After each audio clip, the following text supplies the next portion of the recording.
All right, we are going to check our work right now, and you can go ahead and pause this video when I'm done with talking about this page to check both your table for Rocky's and Adrian's. So these two tables. And then you can also be checking the graph, okay? One thing I have to tell you is I kind of messed up on this during our first screencast. I said we were at 200, but it does start at 150, so you can just go ahead and change that. And then we can also check your graph here for Rocky. I put Rocky in this magenta, and then Adrian obviously is in blue, and that was already given to you. So one thing that I want us to notice, so before you pause, I want you to notice that Adrian's graph moves up at a constant speed or a straight line. So from my first point all the way up to our last, if I took a ruler, that would be a straight line. And this tells us that that is a constant speed or a constant increase or amount, okay? But Rocky's rate is not constant. He starts and his fee gets a little bit more expensive at first, but then it actually ends up being cheaper in the end because it's not constant. So this is not a straight line. And that's how we can tell that it's not a constant speed or not a constant amount that it's increasing. Not constant line. Okay? And now the way that I showed that down here in the tables was when I looked in between each increment. So you can see that in between each increment for Rocky, his goes up by a different amount.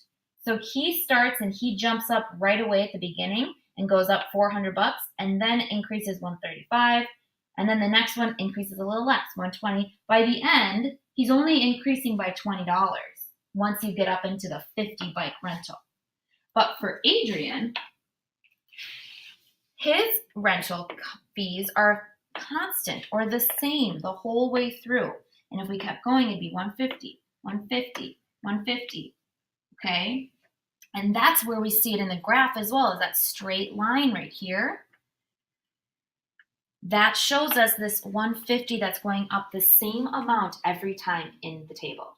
So go ahead and pause this now to check your work. And when you're ready, you can play this again to go on to the next page.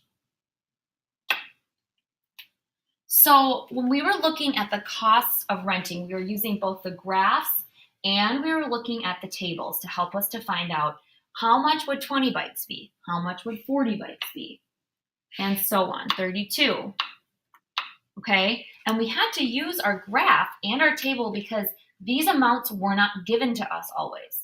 So for example, for 32 bikes, we had to look on our graph and find about where 32 is. There is no 32 on our graph. Well, we can find it, and we can find about where those are. So that's why it's super helpful to have a graph and a table for both of these two companies. So these are not going to be exact numbers. If yours are around these numbers, then you got it. That's why I have this about symbol here and here.